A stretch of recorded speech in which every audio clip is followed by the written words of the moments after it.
안녕하세요. 미래를 설계하라 경제 잡학사전 진행의 김혜주입니다. 오늘은 장진현, 유예빈 아나운서와 함께합니다. 안녕하세요. 안녕하세요. 네, 7월 10일 목요일 경제 잡학사전 시작해보도록 하겠습니다. 간밤에 미증시 상황도 짚어봐야겠죠. 뉴욕 증시 3대 지수가 기술주 주도로 강세를 보이면서 동반 상승으로 마감했습니다. 엔비디아는 장중 사상 최초로 시총 4조 달러를 돌파했는데요. 이날 시장의 주인공은 엔비디아였다라고 볼 수 있겠습니다. 장 초반에 주가가 164달러까지 뛰면서 사상 처음으로 시총 4조 달러의 영역을 개척해내는 모습이 나타났습니다. 전 세계 기업 중 최초인데요. 장 후반에 차익 실현 매물이 나오면서 마감가 기준 시총 4조 달러를 하회했으나 곧 탈환될 것이라는 기대감은 여전히 살아있습니다. 이 같은 흐름에 기술주 전반으로 열기가 확산이 되면서요. S&P 500 지수, 나스닥 지수 또다시 사상 최고가를 경신했습니다. 도널드 트럼프 미국 대통령이 전날 8월 1일 이후로는 관세 부과 시점을 연장하지 않겠다라고 으름장을 내놓았지만 시장은 개의치 않는 모습이었는데요. 트럼프가 관세를 협상 카드로 사용하는 만큼 또다시 조정될 수 있다고 시장은 보고 있습니다. 트럼프는 이날 필리핀을 포함한 7개국에 새롭게 관세율을 명시한 서한을 보냈으나 시장은 오히려 불확실성 해소로 여기는 분위기입니다. 인도와 유럽연합에 아직 서한이 발송되지 않은 점에 대해서 협상에 진척이 있다고 보고 있습니다. 종목별로는 테슬라는 최근 약세로 시총이 1조 달러를 밑돌고 있고요. 세계 최대 커피 체인 스타벅스는 최대 100억 달러의 기업 가치를 인정받는 중국 사업 부분의 지분 매각을 진행 중이라는 소식에도 강보합으로 그쳤습니다. 네, 간략하게 미증시 상황 살펴봤고요. 저희는 이어서 좀 더 자세한 미증시 상황 알아보도록 하겠습니다. 진현 아나운서 전해주시죠. 네, 미증시 마감 시황 전해드립니다. 앞서 말씀해 주신 대로 뉴욕 증시 3대 지수는 기술주들의 강세로 인해서 일제히 상승 마감했습니다. 특히 엔비디아는 장중 사상 최초로 시가총액 4조 달러를 돌파했습니다. 지난해 6월 시총 3조 달러 시대에 진입했고 그 후 1년여 만에 전 세계에서 처음으로 4조 달러 시대를 열었는데요. 자세한 지수 상황 보시면 다우 지수는 전거래일 대비 0.49% 오른 44,458.30포인트로 장 마쳤습니다. 대형주 중심의 S&P 500 지수는 0.61% 상승한 6,200선에서 거래를 마쳤고요. 기술주 중심의 나스닥 지수 역시 0.94% 오른 26,600선에서 거래 마치는 모습입니다. 이로써 S&P 500과 이 나스닥은 또다시 사상 최고치를 경신했습니다. 간밤 주요 글로벌 이슈들도 살펴보시죠. 현지 시간 9일 FOMC 의사록이 공개됐습니다. 미국 연준이 지난 6월 FOMC에서 기준금리를 4회 연속 동결했지만 향후 금리 방향을 두고는 내부 의견이 엇갈린 것으로 나타났습니다. FOMC 의사록에 따르면 일부 위원은 다음 회의에서 금리 인하 가능성을 열어뒀고 반대로 일부는 올해 내내 금리를 유지하는 게 적절하다고 판단한 것으로 보여지는데요. 특히 몇몇 위원은 현재 금리가 중립 수준과 크게 차이가 나지 않는다고 본 반면 다른 위원들은 여전히 인플레이션 상방 리스크를 우려하고 있는 모습을 내비쳤습니다. 트럼프 대통령의 관세 정책에 대해서도 평가가 다소 엇갈렸습니다. 일부는 물가 상승 압력을 우려했지만 다수는 최종 영향이 제한적일 것으로 봤습니다. 한편 연준은 기준금리를 4.25에서 4.50%로 유지하면서 연말까지 3.9% 수준으로 인하할 것이라는 기존의 전망을 그대로 유지했습니다. 하지만 트럼프 대통령은 이 연준의 결정이 마음에 들지 않았던 모양입니다. 현지 시간 9일 트럼프 대통령은 자신의 SNS인 트루스 소셜을 통해 현재 기준금리 수준이 최소 3%포인트는 너무 높다고 주장을 했는데요. 트럼프 대통령은 특히 파월 연준 의장을 겨냥해 너무 늦는 사람이라고 비판하며 높은 금리가 미국의 연간 3,600억 달러의 재용자 비용을 떠안기고 있다고 지적했습니다. 또 인플레이션은 없다, 미국의 기업들이 몰려들고 있다며 금리를 낮춰야 한다는 주장을 거듭 강조하기도 했는데요. 트럼프 대통령은 앞서 다른 글에서도 너무 늦는 사람만 아니라면 누구든 좋다라며 사실상 파월 의장의 사임을 요구했고 백악관 회의에서는 파월 의장이 의회 청문회에서 거짓 증언을 했다라는 의혹이 사실로 드러난다면 즉시 사임해야 한다고 목소리를 높였습니다. 다음 이슈 살펴보겠습니다. 트럼프 대통령이 브라질과 필리핀 등 8개국에 대해 오는 8월 1일부터 새로운 상호관세율을 적용하겠다고 밝혔습니다.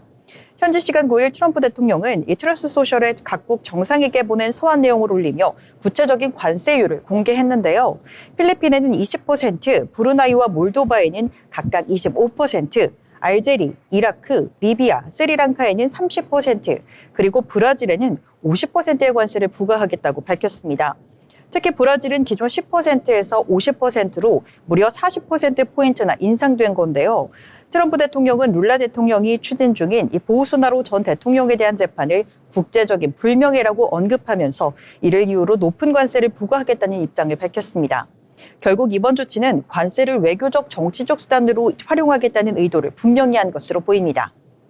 다음으로 히트맵 열어서 종목별 움직임도 짚어보겠습니다. 대형 기술주들의 움직임으로 시장을 움직였다라고 해도 과언이 아닌 것 같습니다. 굵직한 기업들이 파란불을 켜내주며 상승을 이끌어냈는데요. 섹터별로는 필수 소비재와 에너지단을 제외하면 전반적으로 상승하는 흐름을 보였습니다. 유틸리티 1% 상승했습니다. M7 기업들을 중심으로 더 자세한 기업 이슈 알아보시죠. 오늘 시장의 주인공이죠. 엔비디아부터 짚어보겠습니다.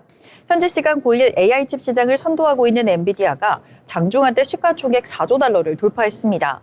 이는 전 세계 기업 가운데 사상 최초 기록으로 기술주 중심의 투자 열기를 보여주는 상징적인 사건이라고 평가받고 있는데요. 이날 주가는 장중 164.42달러까지 오르며 급등했고 시총은 4조 달러를 넘어섰습니다. 장후반 차익 실현 매물로 다시 3조 달러대로 내려왔지만 4조 달러 재탈하는 시간 문제라는 관측이 많습니다. 엔비디아의 주가 상승 배경에는 AI 반도체 수요의 폭발적인 증가에 있었습니다. 빅테크 기업들의 AI 경쟁이 가속화되면서 고성능 AI 칩을 공급하는 엔비디아가 핵심 기업으로 다시 한번 부각된 겁니다. 현재 시총 3조 달러를 넘긴 기업은 마이크로소프트, 애플, 그리고 엔비디아까지 단 3곳뿐이며 엔비디아의 4조 달러 시총은 삼성전자의 약 13배 수준인 것으로 알려졌습니다. 한편 메타는 세계 최대 안경 제조업체 에슬로룩소티카 지분을 약 3% 인수했다고 블룸버그 통신이 이날 보도했습니다. 메타는 이번 지분 확보에 약 35억 달러, 우리 돈으로 약 4조 8천억 원을 투자한 것으로 파악됐는데 앞으로 지분을 약 5%까지 확대하는 방안도 검토 중인 것으로 알려졌습니다. 이 에슬로룩소티카는 레이벤, 오클리 등으로 유명한 브랜드를 보유한 글로벌 안경 기업으로서 잘 알려져 있습니다. 메타는 지난 2021년부터 룩소티카와 협력해 레이벤 브랜드의 스마트 안경을 출시해왔고 최근에는 오클리 브랜드를 기반으로 한 AI 스마트 안경도 선보였습니다. 프라다 스마트 안경 출시 계획도 함께 밝힌 바 있습니다. 이 에슬로룩소티카의 프란체스코 밀레리 CEO는 메타와 협업해 만든 레이벤 스마트, 이 스마트 안경이 지난해 말까지 200만 쌍이나 판매가 됐으며 오는 내년 말까지 연간 생산량을 1,000만 개로 늘리는 것을 목표로 하고 있다고 전했습니다. 아마존은 자사 클라우드 부문 아마존 웹서비스가 최근 엔비디아의 차세대 GPU를 위한 냉각 장비 구축에 나섰습니다.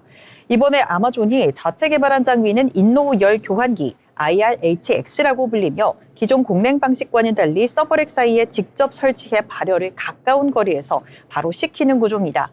이 장치는 기존 데이터 센터는 물론 신규 센터에서도 모두 적용이 가능하도록 설계가 됐습니다. 아마존은 과거에도 자체 인프라 하드웨어를 직접 개발해 왔는데요.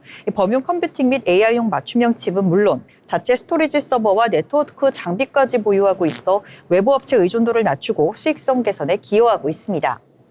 이와 함께 아마존의 연중 최대 쇼핑 행사인 프라임데이는 행사 첫날 기준 초기 4시간 동안의 매출은 전년 대비 14% 감소한 것으로 집계가 됐습니다.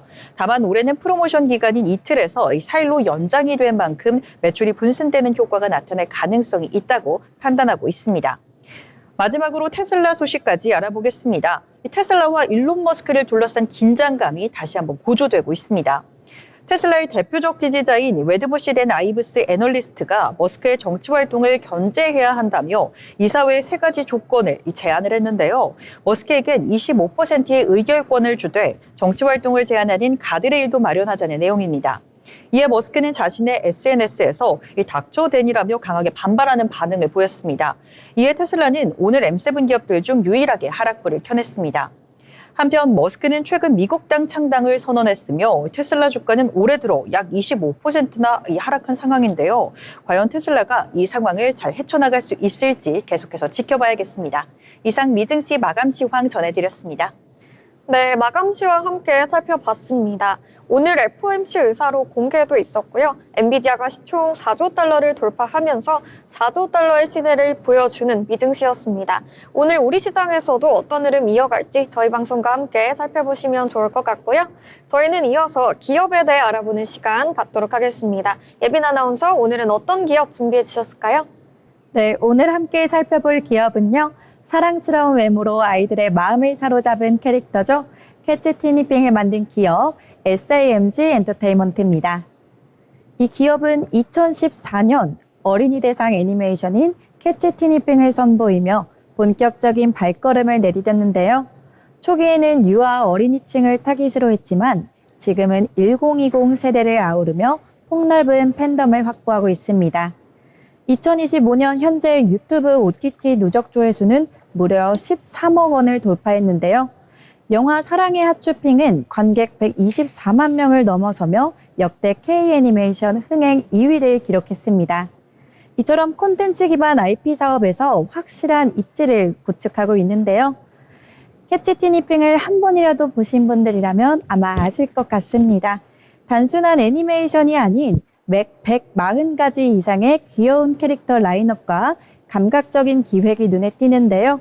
SAMG 측은 기획 단계부터 철저히 계산하며 다양한 성격과 매력을 가진 캐릭터를 배치한 전략을 통해 소장 욕구와 반복 시청을 동시에 자극하고 있습니다. 또한 영상 퀄리티와 스토리텔링, 그리고 굿즈, 라이센스 전략 역시 유아뿐 아니라 MZ세대에게도 통하게 만들면서 캐릭터 굿즈와 브랜드 협업에 있어서 확장성을 입증했습니다. 그렇다면 SAMG는 단순한 IP 창작을 넘어 어떤 방향으로 진화하고 있을까요? 우선 기업과의 브랜드 콜라보가 가장 눈에 띕니다. 현대자동차와 손잡고 티니핑 캐릭터를 현대차 전용 캐릭터로 등장시키는 스핀오프 애니메이션을 제작했는데요. 10분짜리 스낵 필름 형식으로 MZ세대에게 브랜드 경험을 자연스럽게 녹여낸 사례로 평가받고 있습니다. 또 하나 글로벌 시장 진출도 점진적으로 진행 중입니다. 기존 유튜브 OTT 해외 판권 확보 외에도 해외 굿즈 유통 및 콘텐츠 번역, 더빙 라인업 확대를 통해 해외 IP 경쟁력 강화에 나서고 있습니다. 이처럼 브랜드 제휴 및 글로벌 확장 등 IP 사업을 다각화하는 동시에 SAMG는 기술과 플랫폼 투자에도 박차를 가하고 있는데요. 메타버스 전시 AR 스마트폰, 디지털 기술을 접목해서 티니핑의 디지털 라이프 스타일화를 추진 중입니다. 예를 들어서 AR 앱을 통해 캐릭터와 소통하거나 메타버스 공간에서 캐릭터 굿즈를 체험할 수 있도록 하면서 IP 소비의 흐름을 TV를 넘어 디지털 경험으로까지 넘어가고 있습니다. 자, 그렇다면 실적은 과연 어떤 흐름일까요? 공개된 자료 기준으로는 2024년 SAMG 엔터테인먼트의 전체 매출액은 약 200억 원대, IP 기반 라이센스, 굿즈, 콘텐츠 제작 수익이 주요 측을 이루고 있습니다. 전년 대비 매출은 약 25% 성장했고요. 특히 라이센스 부분에서 매출 비중이 40% 이상 증가했다는 분석이 나오고 있습니다.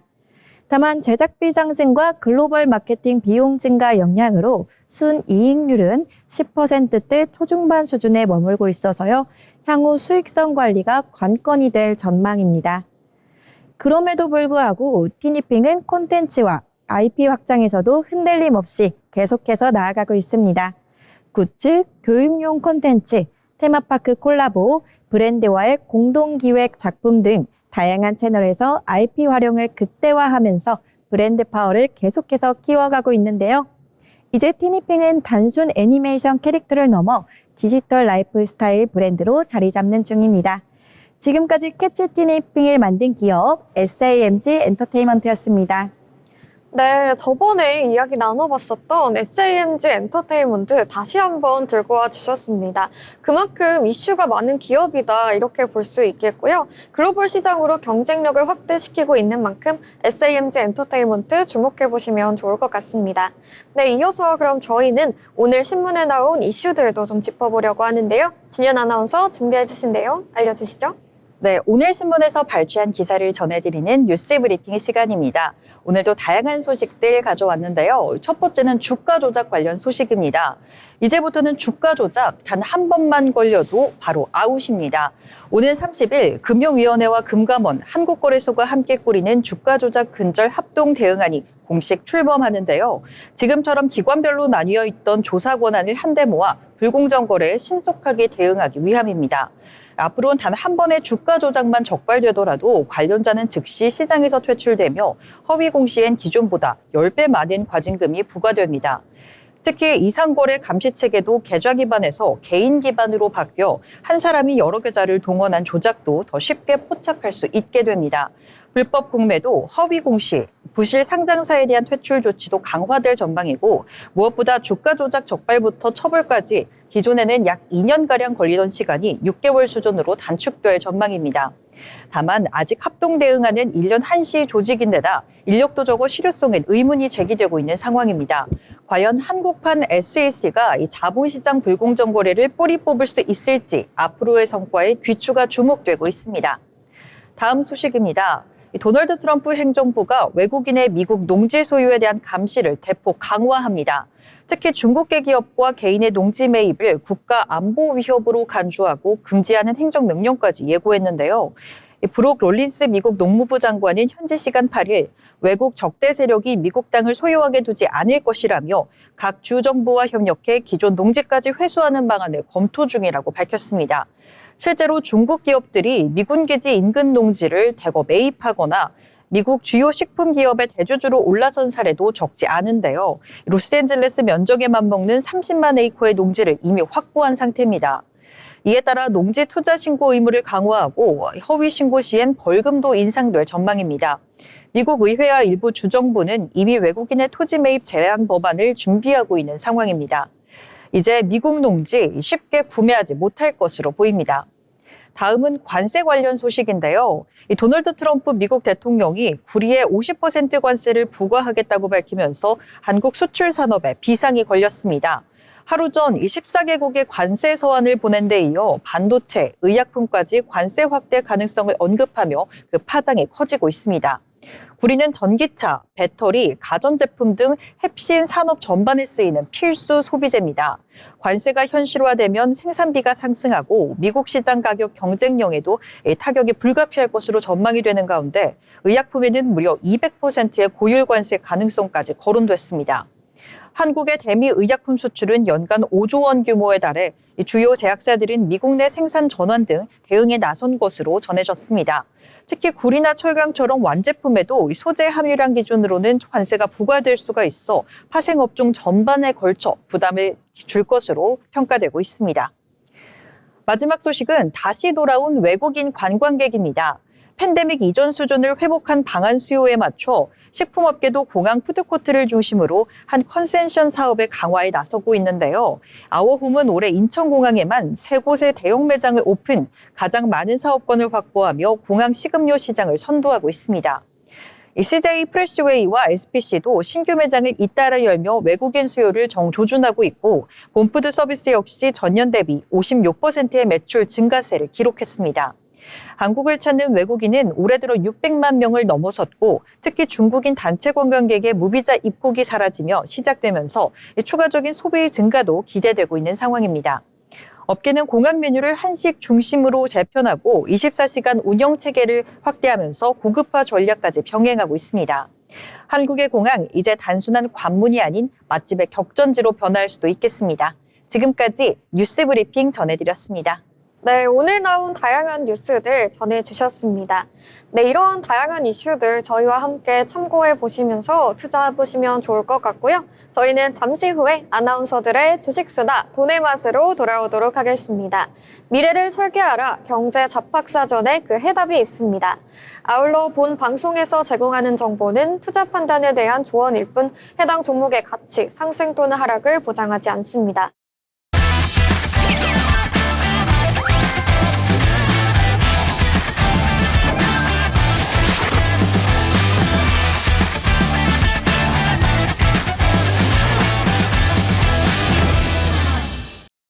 네, 네, 이번 시간은 투자의 고수가 되고 싶은 아나운서들의 경제 이야기, 주식 이야기 나눠보는 시간입니다. 네, 오늘 국내 증시 마감 상황부터 살펴봐야겠죠? 지수 분위기 체크해보도록 하겠습니다. 먼저 코스피입니다. 어제 3년 10개월 만에 연고점을 경신한 코스피가 이틀 연속 강세를 보이고 있습니다. 한국은행의 기준금리 동결 이후에 코스피는 상승 흐름을 확대했는데요. 발표 시점인 오후에 더 상승폭을 확대해줬습니다. 금융통화위원 6명 중 4명이 현행 2.5% 기준금리보다 낮은 수준으로 금리 인하 필요성을 시사하면서 투자 심리가 탄력을 받았습니다. 코스피가 날째 상승하면서 연고점을 연일 갈아치우는 모습이고요. 증권사들이 코스피 전망치를 잇따라 상향 조정하기도 했습니다. 코스피는 1.58% 상승 마감했습니다. 이어서 수급 상황도 살펴보도록 하겠습니다. 외국인과 기관이 물량을 담아주는 모습 포착이 되었고요. 외국인이 4,400억 원대, 기관이 463억 원 물량을 담아냈습니다. 반면에 개인이 5,654억 원 팔아냈습니다. 이어서 코스피 상황도 살펴보도록 하겠습니다. 코스닥도 살펴보겠습니다. 역시나 상승 마감했는데요. 0.93% 상승하면서 797포인트의 거래를 마쳤습니다. 이어서 수급 상황도 체크해보겠습니다. 외국인이 1,468억 원 물량을 담아냈고요. 개인과 기관이 팔자 포지션 보여줬는데요. 개인이 135억 원, 기관이 1,467억 원 팔아냈습니다. 이어서 시총 상위 종목들 함께 살펴보도록 하겠습니다. 먼저 코스피 보겠습니다. 전반적으로 강세 띄는 모습인데요. 엔비디아가 전 세계 기업 중 처음으로 시총 4조 달러를 돌파하면서 주요 공급사인 SK하이닉스가 눈에 띄었습니다. 5.69% 강하게 상승불 켜줬고요. 29만 7천 원의 거래를 마쳤습니다. 네, 삼성전자도 0.99%, 1% 가까이 올라주면서 6만 1천 원에 안착을 하는 모습이었습니다. 미국 빅테크 상승에 국내 반도체주들 우호적인 영향 받는 모습이었고요. 주주가치 재고 기대도 지속되고 있어서 코스피 연고점도 지속되는 등 미국발 훈풍에 국내 반도체주 강세에 있었다라고 정리해볼 수 있겠습니다. 이어서 코스닥도 살펴보도록 하겠습니다.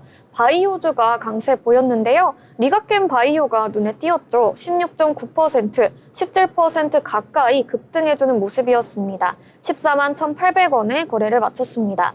반면에 에코프로비엠, 에코프로 형제주들도 강세 보였고요. 에코프로비엠은 0.69% 상승, 에코프로는 1%대 상승 보여줬습니다. 반면에 휴젤과 클래시스는 쉬어가는 모습인데요. 휴젤은 2%대 하락했고요. 클래시스도 58,600원에서 거래를 마쳤습니다. 네, 여기까지 시총 상위 종목들도 함께 살펴봤습니다. 국내 증시 마감 상황 살펴봤고요. 이어서 저희는 오늘 시장에서 뜨거웠던 종목들, 특징적인 종목들 함께 정리해보려고 합니다. 진현 아나운서 첫 번째 소식 전해주시죠. 네, 오늘 제가 첫 번째로 들고 온 소식은요. 이 엔비디아 열풍에 훈풍에 힘입어서 같이 상승한 우리 국내 반도체주들에 대한 소식입니다. 간밤 미증시를 움직인 엔비디아가 우리 증시에도 그 훈풍을 고스란히 안겨줬습니다. 현지 시간 9일 뉴욕 증시에서 엔비디아는 장중한 때 2.5% 이상 오르며 주가 164.42달러를 기록했고 이로써 시가총액 사상 처음 4조 달러를 돌파했죠. 비록 종가는 다소 밀려 162.88달러, 시총 3조 9,720억 달러로 마감을 했지만 애플과 마이크로소프트를 제치고 장중 기준 세계 시총 1위 자리에 오른 점은 투자 심리에 큰 자극을 준 모습입니다. 이 같은 글로벌 반도체의 강세 흐름은 국내 반도체 시장에도 역시나 그 흐름을 영향을 안겨줬습니다. 삼성전자는 1% 가까이 올라와 줬고요. LG전자 2.31%, LG에너지솔루션도 4.26% 강하게 올라왔습니다. LG이노텍과 듀선퓨얼셀은 6%대 상승하는 등 정말 강한 모습을 보여줬습니다. 그중 SK하이닉스도 그 상승 흐름에 올라타며 강한 상승세를 보여줬는데요. SK하이닉스는 특히 엔비디아의 고대역폭 메모리 HBM3 12단을 공급 중인 핵심 파트너 기업으로 잘 알려져 있죠. 이에 따라 AI 서버 확산에 따른 수혜 기대감이 주가에 반영되고 있는 것으로 풀이됩니다. 또한 최근 SK하이닉스는 삼성전자와 함께 2분기 글로벌 메모리 시장에서 D램과 낸드를 통합한 점유율 기준으로 공동 1위를 차지한 것을 나타내며 실적 개선에 대한 기대감 또한 더해지고 있습니다. AI 반도체 수요 증가에 직접적인 수혜를 받는 대표 기업으로서 오늘 장에서의 상승 흐름 역시 이런 기대를 반영한 결과로 보여지는데요. 이 차트 살펴보시면 오늘 SK하이닉스 꾸준히 그 흐름을 이어가 줬습니다. 시작부터 상승 출발했던 SK하이닉스는 장중 4.97%, 5% 가까이 터치하는 듯 했지만 결국에는 4.98%로 종가 형성하는 모습입니다. 네, 오늘 장에서 SK하이닉스를 비롯한 다양한 반도체주들 전반적으로 강세 보였죠. 글로벌 반도체 대장주인 엔비디아가 강한 흐름 보여주면서 4조 달러를 돌파했다는 소식이 전해지면서 국내 반도체 섹터에도 훈풍이 불었습니다. 특히 AI용 고대 역폭 메모리 HBM 수요가 계속해서 늘어나는 흐름 속에서 SK하이닉스는 엔비디아에 HBM을 공급하는 주요 업체라는 점이 다시 부각되는 모습이었습니다. 최근에는 서버용 DDR5 수요 회복, 수율 안정화 소식 등 실적 개선에 대한 기대도 이어지고 있고요. AI 인프라 확장이 계속되는 한 국내 반도체 기업들도 중장기적으로 수혜 흐름을 이어갈 수 있을 것이라는 전망이 많습니다.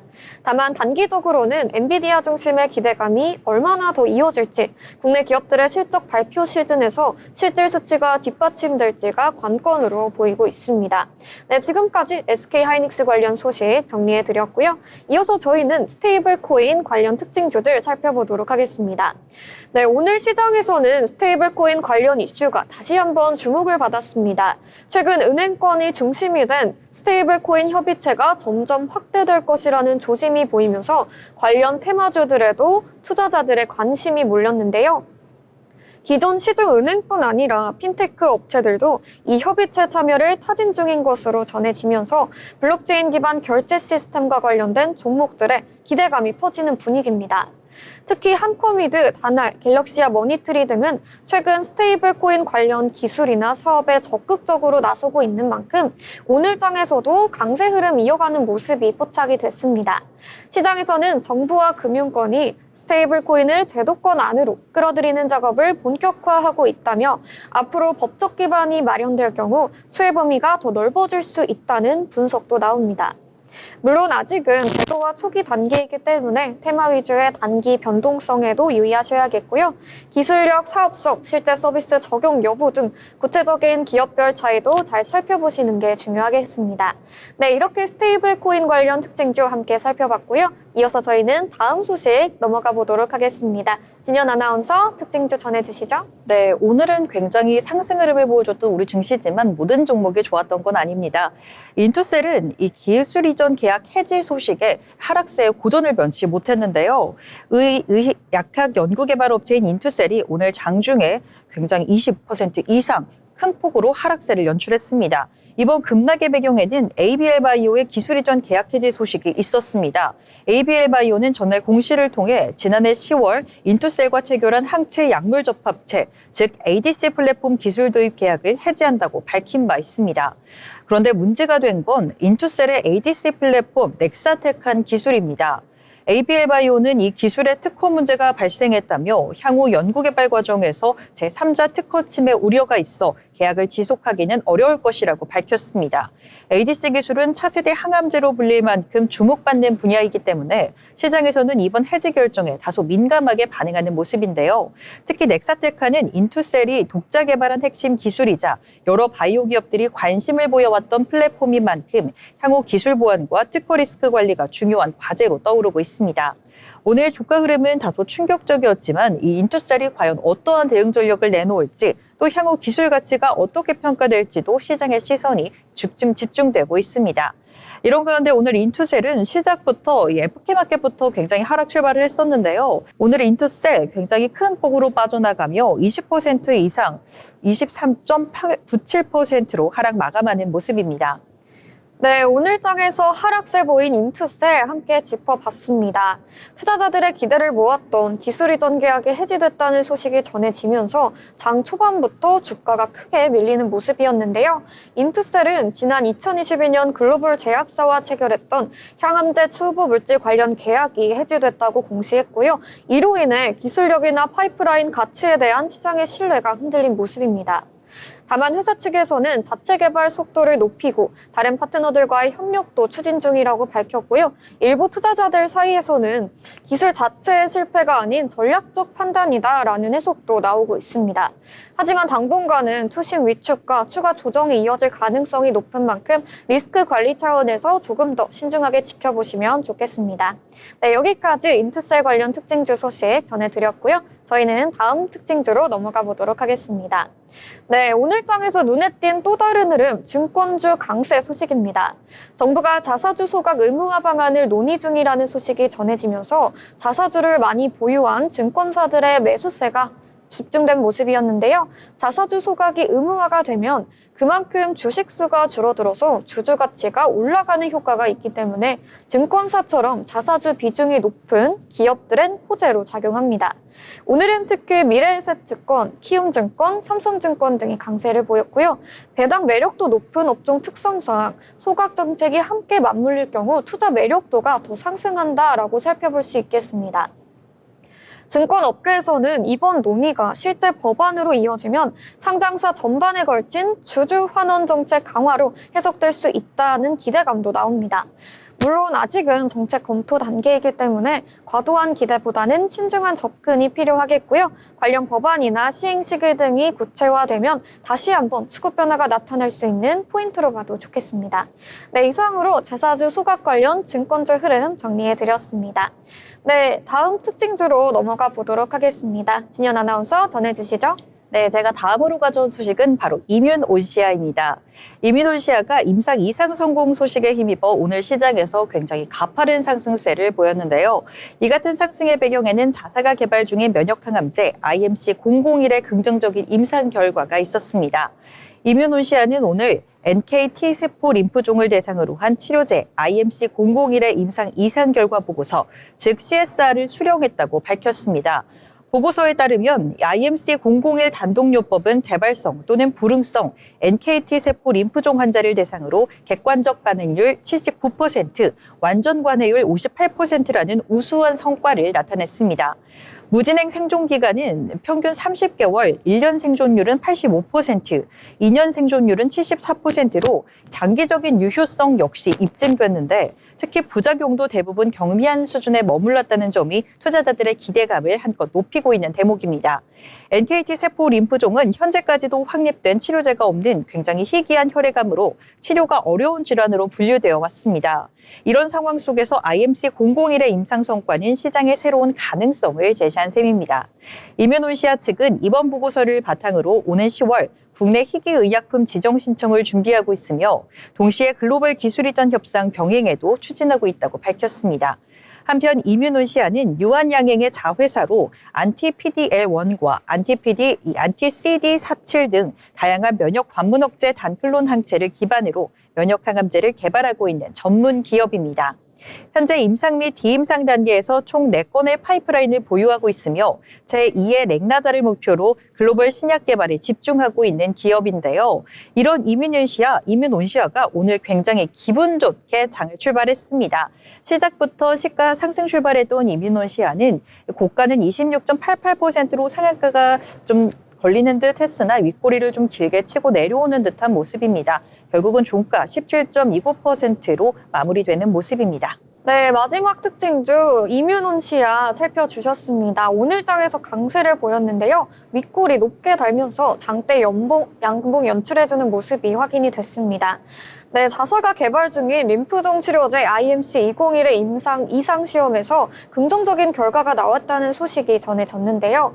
해당 결과는 국내뿐 아니라 미국 혈액학회에서 발표될 만큼 국제적으로 주목을 받고 있습니다.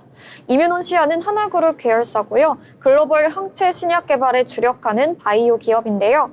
이번 성공 소식에 따라 기술 이전 가능성이나 상용화 기대감이 한층 높아지는 모습입니다. 바이오주는 특히 임상 결과에 따라 따라 주가 변동성이 크죠. 앞으로 나올 후속 데이터와 임상, 3상 진입 여부 등도 함께 체크해 보셔야겠고요. 시장에서는 국내 바이오텍 중에서 탄탄한 파이프라인과 자금력을 갖춘 회사다라는 평가도 이어지고 있습니다. 네, 이렇게 이뮤논시아 관련 소식까지 전해드렸습니다. 네, 오늘 장에서 뜨거웠던 5가지 특징주들 함께 정리해 봤는데요. 투자에 참고해 보시면 좋을 것 같습니다. 네, 이어서 이번엔 저희 인물에 대해 알아보려고 하는데요. 예빈 아나운서 전해주시죠. 네, 요즘은 장을 볼 때 휴대폰으로 몇 번만 눌러도 문 앞에 신선한 재료가 도착해 있죠. 이렇게 편리한 일상을 가능하게 만들어준 인물, 마켓컬리의 김슬아 대표입니다. 김슬아 대표는 울산 출신으로 민족사관고와 미국에서 정치학을 전공한 뒤 글로벌 금융, 컨설팅 기업에서 커리어를 쌓았습니다. 하지만 진짜 소비자와 만나고 싶다라는 이유로 커리어를 내려놓은 뒤 2015년 마켓컬리를 창업하게 됩니다. 당시에는 꽤 과감한 선택이었는데요. 그럼 김슬아 대표가 마켓컬리를 통해 만든 혁신에는 어떤 게 있을까요? 그녀는 소비자의 불편함에서 사업 아이디어를 찾아냈습니다. 왜 온라인으로는 신선한 재료를 사기 어려울까라는 질문 하나에서 시작된 것이 바로 샛별 배송입니다. 밤 11시 전에 주문을 하면 다음날 아침 7시까지 문 앞에 도착하는 서비스인데요. 출시 직후에 바로 큰 호응을 얻으면서 새벽 배송은 마켓컬리라는 공식이 생기기도 했습니다. 그럼 마켓컬리가 경쟁사와 가장 달랐던 점은 무엇일까요? 바로 품질과 물류 시스템에 대한 집착입니다. MD가 직접 산지를 방문해 시식을 하기도 하고요. 매주 김슬아 대표가 품평회에 참여해 상품을 검수할 만큼 철저한 기준을 갖고 있습니다. 또 콜드체인 시스템을 도입해 수확부터 보관, 배송까지 전 과정의 온도를 직접 관리하고요. 정확한 수요 예측을 통해 불필요한 재고를 줄이기도 했습니다. 그리고 직매입 무반품을 원칙으로 살려 공급자에게는 신뢰를, 소비자에게는 책임 있는 서비스를 약속하는 컬리만의 방식을 추구했습니다. 물론 여기서 위기도 한번 있었는데요. 2020년 마켓컬리는 9,500억 원이 넘는 매출을 기록했지만 1,000억 원이 넘는 적자를 동시에 안았습니다. 상장 추진 과정에서는 대표의 낮은 지분율 문제와 실적 구조가 지적되기도 했습니다. 하지만 김슬아 대표는 여기서 흔들리지 않았습니다. 패션이나 K뷰티 상품들도 도입해서 비식품 카테고리를 확대하기도 했고요. 샛별 배송 서비스 지역도 전국으로 넓히며 사업 확장을 이어갔습니다. 그렇다면 김슬아 대표는 어떤 방식으로 회사를 이끌어가고 있을까요? 그녀는 직원 모두가 고객이 되어야 한다고 말했습니다. 직급 없이 서로 영어 이름을 부르기도 하고요. 입사 2주 안에는 마켓컬리의 모든 서비스를 체험해보는 컬리 온보딩 프로그램도 운영 중입니다. 이들은 고객의 입장에서 끊임없이 생각해보게 만드는 장치로 보이는데요. 또 회의는 가능하면 짧게, 실행은 빠르게, 피드백은 솔직하게 하며 좋은 실행이 좋은 전략보다 낫다는 실용적인 문화를 만들고 있습니다. 현재 김슬아 대표는 단순한 새벽 배송 스타트업 CEO가 아니라 이커머스와 유통, 그리고 물류 기술까지 아우르는 라이프스타일 커머스의 선구자로 평가받고 있습니다. 회사는 기술로 커야 한다. 신뢰는 품질에서 나온다. 그녀가 자주 강조하는 말들인데요. 말 그대로 김슬아 대표는 신뢰의 시스템을 만들어가고 있습니다. 오늘 소개한 인물, 단순한 유통을 넘어 고객의 일상까지 바꿔낸 인물, 마켓컬리 CEO 김슬아 대표였습니다. 네, 마켓컬리 창업자이자 CEO인 김슬아 대표에 대해서 함께 알아봤습니다. 마켓컬리 저도 정말 자주 이용하는 앱인데요. 예빈 아나운서도 사용하시나요? 네, 저는 굉장히 자주 사용하고 있는데요. 특히 요즘은 화장품을 주문을 해도 바로 다음날 오는 게 저는 너무 유용하게 사용하고 있습니다. 네, 좋습니다. 저도 화장품 필요할 때 마켓컬리 한번 이용해보면 좋겠네요. 네, 이렇게 마켓컬리 함께 살펴봤고요. 이어서 저희는 투자에 도움이 될 만한 리포트 전해드리려고 합니다. 진현 아나운서 오늘 준비한 내용 전해주시죠. 네, 복잡한 리포트를 알기 쉽게 풀어드리는 투자 리포트 전해드립니다. 자, 오늘 제가 준비한 업종은요, 바로 인터넷 업황입니다. 혹시 두 분은 사용하고 계시는 인터넷이나 플랫폼, 어플 중에 이거 없으면 좀 불편하겠다 싶으신 거 있으신가요? 저는 아무래도 네이버 앱을 가장 많이 사용하는 것 같아요. 네이버 앱도 그렇고 또 예빈 아나운서님은 어떤 어플 주로 사용하시나요? 저는 메신저, 카카오톡이 가장 유용하지 않을까 싶습니다. 네, 아무래도 지금 두 분께서 언급 주신 이 두 개의 플랫폼, 우리 일상 속에 굉장히 뿌리 깊게 박혀 있어서 이 카카오톡 같은 경우에는 조금만 이게 좀 에러가 난다거나 우리가 일상 속에서 손에 없다고 하면 굉장히 큰 업무적인 불편까지 겪을 수 있는 굉장히 중요한 기업으로서 우리의 일상생활 속에 자리 잡았죠. 그래서 제가 오늘은요, 우리가 매일 쓰는 포털 사이트이자 메신 앱으로 친숙한 이 두 개의 기업, 바로 네이버와 카카오, 이 두 빅테크의 2분기 실적 전망과 앞으로의 방향, 그리고 핫한 기업 이슈까지 한번 다뤄보려고 합니다. 뜨거웠던 초여름, 이제부터 옥석가리기라는 제목의 하나증권의 리포트입니다. 먼저 2025년 2분기 인터넷 업종 전반의 분위기부터 살펴보도록 하겠습니다. 2분기 인터넷 업종을 한마디로 표현하자면 무난했다 정도가 딱 맞을 것 같습니다. 광고 시장은 1분기와 비슷했고 커머스, 즉 온라인 쇼핑 쪽도 딱히 반등하는 분위기는 아니었죠. 특히 4에서 5월 동안 온라인 쇼핑 거래액이 전년 대비 2% 정도 늘어났다고 하니 눈에 띄는 성장세라고 하기에는 다소 어려워 보이는데요. 다만 네이버와 카카오는 각각 4%씩 성장을 보이면서 업계 평균보다는 조금 나았다는 평가를 받았습니다. 자, 그럼 각 회사별로 좀 더 자세하게 들여다보겠습니다. 먼저 네이버부터 살펴보시면요. 네이버는 2분기 영업이익이 5,297억 원을 기록할 것으로 전망되고 있는데 이 수치는 시장이 예상했던 것과 거의 일치합니다. 그럼 이 실적 과연 어디에서 나왔을까요? 우선 네이버의 광고 매출이 꽤나 선방했습니다. 기존엔 검색 광고, 디스플레이 광고, 커머스 광고 이렇게 나눠서 봤었는데 이제는 AD부스트라는 광고 최적화 플랫폼이 도입되면서 이들 광고의 경계가 점점 더 허물어지고 있다고 합니다. 좀 더 쉽게 말하자면 고객이 가장 최적의 광고를 선별해 골라서 보여준다는 개념이죠. 그리고 또 하나, 네이버가 6월에 스마트 스토어의 수수료를 올렸는데요. 단 1개월 반영됐는데도 중개 및 판매 매출이 12% 성장하는 등 수익성 개선 측면에서도 반영된 것으로 보여집니다. 이에 투자자들은 하반기에는 더 확실한 성과로 이어질 수 있을 것이다라는 기대감을 내비치고 있습니다. 이와 함께 요즘 투자자들 사이에서 정말 뜨거운 키워드가 있죠. 바로 스테이블 코인인데요. 요즘 증권가의 이목이 집중되고 있는 것 중 하나가 바로 네이버의 스테이블 코인 관련 이슈입니다. 네이버가 가상자산 거래소 업비트 운영사인 두나무와 손을 잡고 스테이블 코인 기반 결제 시스템을 준비하고 있다라는 사실 혹시 알고 계셨나요? 이미 많은 분들이 아시겠지만 스테이블 코인은 한마디로 말해서 가격이 고정된 디지털 화폐입니다. 비트코인처럼 가격이 이렇게 출렁이지도 않고요. 1코인은 1원 또는 1달러의 가치를 고정시켜서 실생활에 결제할 수 있게 쓸 수 있게 만든 디지털 자산이죠. 네이버는 이미 3천만 명이 넘는 사용자를 보유한 결제 플랫폼 네이버페이를 가지고 있는데 이 기반 위에 스테이블 코인이 더해진다면 발행부터 결제, 정산까지 한 번에 다 할 수 있는 통합 생태계가 만들어지는 겁니다.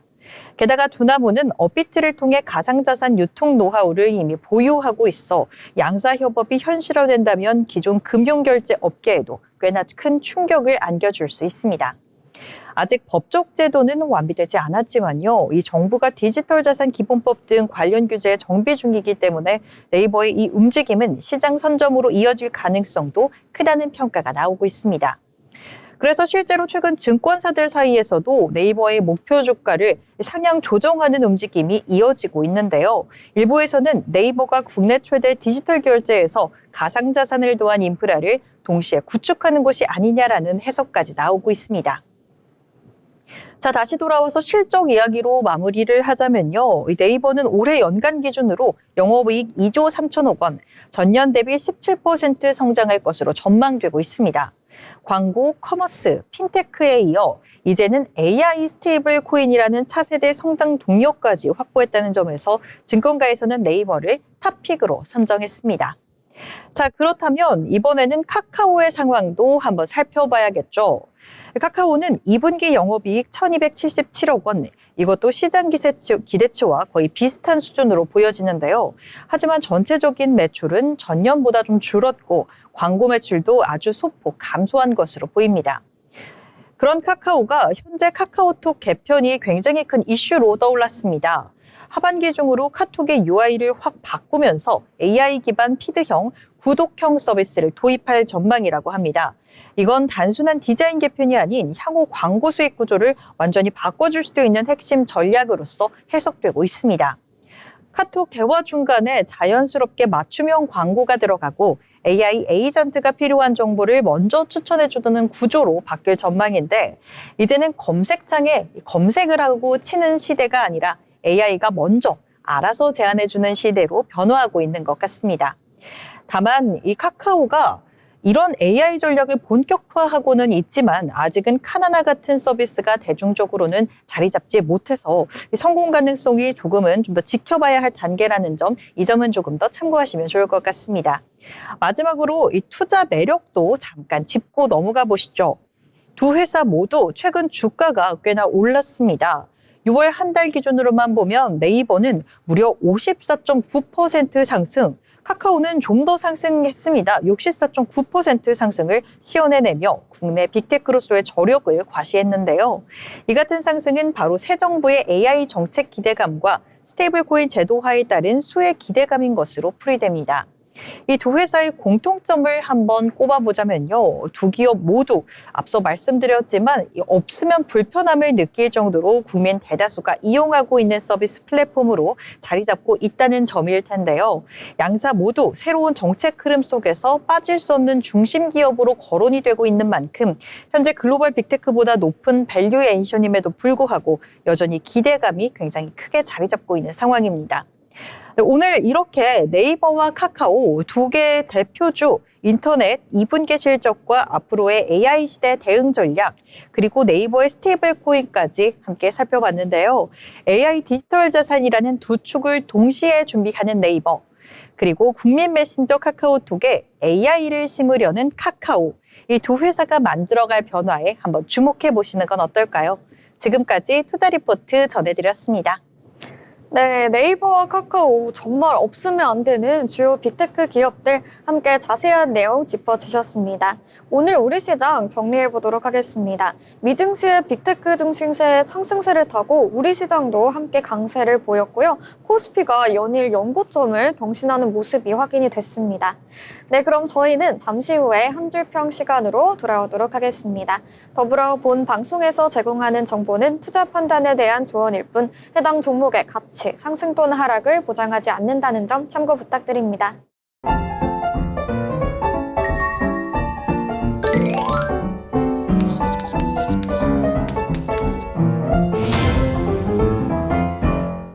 네, 돌아온 오늘장 한 줄평 시간입니다. 오늘 장에 대해서 각자 한 명씩 한 줄평을 얘기해 보려고 하는데요. 먼저 예빈 아나운서 한 줄평 정리해 주시죠.